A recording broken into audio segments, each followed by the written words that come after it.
अस्सलाम वालेकुम दोस्तों, दिस इज़ डॉक्टर यामीन बोचा और आज हम बात करने जा रहे हैं कि क्या कोरोना की वैक्सीन लगवाने वाले तमाम अफराद 2 साल के अंदर मर जाएंगे।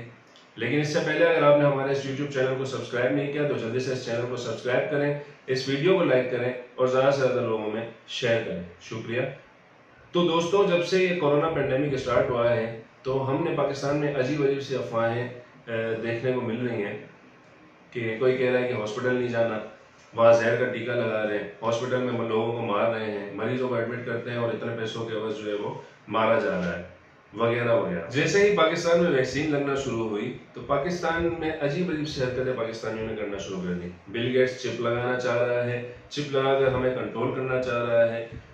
कोई तो ऐसा है जो अपनी वैक्सीन लगवाने वाली जगह पर मैग्नेट लगाकर दिखा रहा है, कोई बल्ब लगाकर दिखा रहा है कि भाई ये देखो मैग्नेट चिपक रहा है यहाँ पर, या ये देखो कि बल्ब जो है यहाँ पे आगे जल रहा है। पूरी दुनिया ने वैक्सीन लगाई है, लेकिन पाकिस्तान वो वाहिद मुल्क है जहाँ पर वैक्सीन आकर लगी है और बल्ब लगना जो है वो बल्ब जलना जो है वो शुरू हो गया।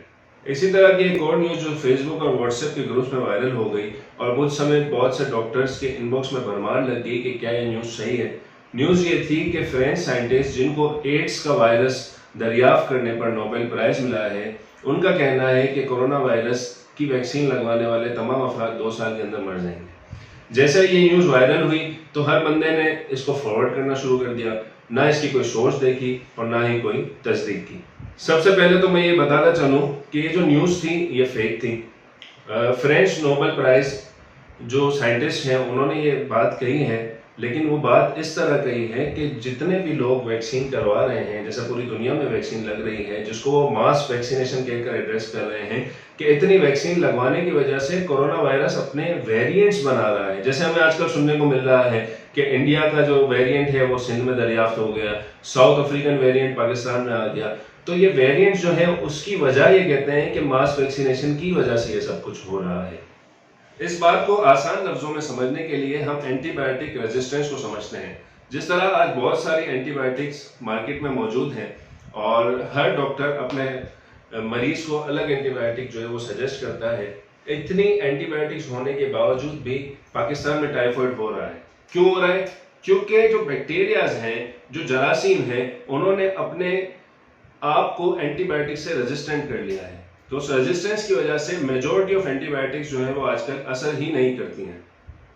तो इसी असना में जो फ्रेंच साइंटिस्ट हैं, फ्रेंच वायरोलॉजिस्ट हैं, उन्होंने यही कहा कि जिस तरह ये मास वैक्सीनेशन हो रही है तो ये मास वैक्सीनेशन होने की वजह से कोरोना के मुख्तलिफ वेरिएंट बन रहे हैं। लेकिन ये कहना कि वैक्सीन ना करवाएं या वैक्सीन करवाने वाले 2 साल में मर जाएंगे, ये सरासर झूठ है।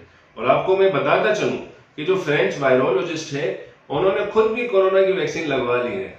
तो खुदारा अपना भी ख्याल रखें, अपने घर वालों का भी ख्याल रखें, खुद भी वैक्सीनेट हो, अपने घर वालों को भी वैक्सीनेट करवाएं, ताकि आप और हम पूरे पाकिस्तान से कोरोना के पेंडेमिक को या कोरोना के वायरस को ख़त्म कर सकें। शुक्रिया। अस्सलाम वालेकुम।